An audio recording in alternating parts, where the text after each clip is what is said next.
সালাম বলবে আল্লাহ আমাকে বাঁচাও, ইব্রাহিম বলবে আল্লাহ আমাকে বাঁচাও, পয়গম্বর সুলাইমান বলবে আল্লাহ আমাকে বাঁচাও, দাউদ বলবে আল্লাহ আমাকে বাঁচাও, ইসরাফিল মালাকুল মাউত সবাই বলবে আল্লাহ আমাকে বাঁচাও, আমাকে বাঁচাও। এক থেকে একটা আওয়াজ আসবে, ইয়া উম্মতি উম্মতি, আল্লাহ আমি না, আমার উম্মতকে বাঁচাও, আল্লাহ আমার আয়েশাকে না, আল্লাহ উম্মতকে বাঁচাও, আল্লাহ ফাতেমাকে না, আমার উম্মতকে বাঁচাও। ওই দিক থেকে ইব্রাহিম বলবে কে এত সুন্দর আওয়াজ দেয় যে আমার উম্মত, যেখানে ইয়াউমা ইয়াফিরুল মারউ মিন আখি ওয়া উম্মিহি ওয়া আবি ওয়া সাহিবাতিহি ওয়া বানি, যে ব্যক্তির বন্ধু বন্ধুর থেকে পলায়ন করবে, সন্তান বাবার থেকে পলায়ন করবে, বাবা সন্তান থেকে পলায়ন করবে, আপন স্ত্রী স্বামীর থেকে পলায়ন করবে, কেউ কারো চিনবে না। প্রত্যেককে চিনবে কিন্তু কেউ কাউকে পরিচয় দিবে না, কারণ ওই ময়দানটা হবে বড় ভয়ঙ্কর ময়দান। কেউ কাউকে চিনবে, প্রত্যেককে চিনবে কিন্তু কেউ কাউকে পরিচয় দিবে না। বন্ধুরা আমার, কিয়ামতের ময়দানে যখন জাহান্নামকে বলা হবে জাহান্নাম, ইয়াকুলু ইয়াওমা নাকুলু জাহান্নামা হাল ইমতালাতি ওয়া তাকুলু হাল মিন মাজিদ, জাহান্নাম চিৎকার করবে মালিক দীর্ঘদিন ক্ষুধার্ত আমি, আমাকে খাবারের ব্যবস্থা করো। আল্লাহ বলবে জাহান্নাম একটু অপেক্ষা করো, কিছুক্ষণ পরেই তোমাকে খাবারের ব্যবস্থা করা হবে। জাহান্নাম বলবে আল্লাহ এতদিন অপেক্ষা করতে পারি না।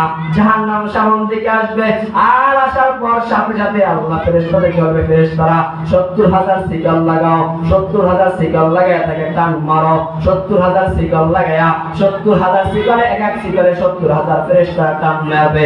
ফেরেশতারা মারবে, নবী মারবে, সিকল ভেঙে সামনে আসবে। আমার আপনার নবী, মায়ের নবী, দয়ার নবী সিজদায় পড়ে কান্না করবে আর বলবে আল্লাহ, আয় আল্লাহ আমার উম্মত, আল্লাহ আমার উম্মত, আল্লাহ আমার উম্মত, আল্লাহ আমার উম্মত, আমার উম্মতকে যদি আপনি না বাঁচান আমার উম্মত সব জাহান্নামের জান বাইরে নিয়ে যাবে। আল্লাহ আমার উম্মতকে যদি আপনি না বাঁচান আমার উম্মত সব জাহান্নামের আসামি। আল্লাহ আমার উম্মত, আমার উম্মত। আল্লাহ বলেন নবী মাথা উঠান, ওরা সাওফা ইউতিকা রাব্বুকা ফাতারদা। ও নবী আমি আপনাকে তায়েফের ময়দানে কাঁদাইছি, আল্লাহ নবী আপনার দাম মুবারক শহীদ করেছি, ইয়া নবী আমি আপনাকে আখিরাতের ময়দানে কাঁদাবো না। ও নবী মাথা উঠান। আল্লাহ নবী মাথা উঠাবে, আল্লাহ নবী হাতে একটা পেয়ালা দিবে, এই পেয়ালার পানি দিয়ে নবী বলবে, নবীকে বলা হবে নবী যান এবার জাহান্নামের গায়ে নিক্ষেপ করে। এক চিমটি পানি জাহান্নামের গায়ে নিক্ষেপ করার সাথে সাথে জাহান্নাম গুলো পিছিয়ে দৌড় দিবে। এবার ফেরেশতারা প্রশ্ন করবে আল্লাহ ৭০,০০০ ফেরেশতারা যে জাহান্নামকে ধরে রাখতে পারে নাই, নবীরাও ধরে রাখতে পারে নাই, এমন কি পানি দিলেন? কি হাউজে কাউসারের পানি নাকি জমজমের পানি নাকি আল্লাহ আপনার জান্নাতের কোন পানি? আল্লাহ বলবে না না না, এটা আমার এমন পানি, এই আমার গুনাহগার উম্মত, আমার গুনাহগার বান্দার চোখের পানি। আমার গুনাহগার বান্দা সারা রাত সারা দিন ক্লান্ত অবস্থায় থাকিয়াও আমি আল্লাহ ৫ বার ডাকছি তাও আসতে পারে নাই, দৈনিক ৫ বার ডাকছি তাও আসি নাই, রাত্রবেলা আসিয়া তাহাজ্জুদের নামাজে আমি আল্লাহর সামনে মাথাটা ঠেকাইয়া আমি আল্লাহর সামনে তওবা করিয়া হাত দুইটা জায়গায় চোখের পানি ছেড়ে দিছি, বলছে ও মালিক আমি সারা দিন তোমার নাফরমানির মধ্যে ব্যস্ত ছিলাম, তুমি ডাকলা আমি আসতে পারি নাই, ও মালিক তোমার ডাকে সাড়া দিতে পারি নাই। আল্লাহ বলতে বান্দা আমি তোকে সহজ ফজরে ডাকছি পাইলাম না, জোহরে ডাকলাম পাইলাম না, আসরে ডাকলাম পাইলাম না, মাগরিবে পাইলাম না, এশায় ডাকলাম তাও পাইলাম না, তাহাজ্জুদে প্রথম আসমানে এসে ডাকলাম বান্দা তোর কি অভাব তুই আমাকে বল, তাও তোকে পাইলাম না। ও বান্দা কিয়ামতের ময়দানে যদি তুমি আমি আল্লাহকে ১০০০ বার ডাকবি আর আমি একবার সাড়া দিব, বান্দা কি লাগবে বল?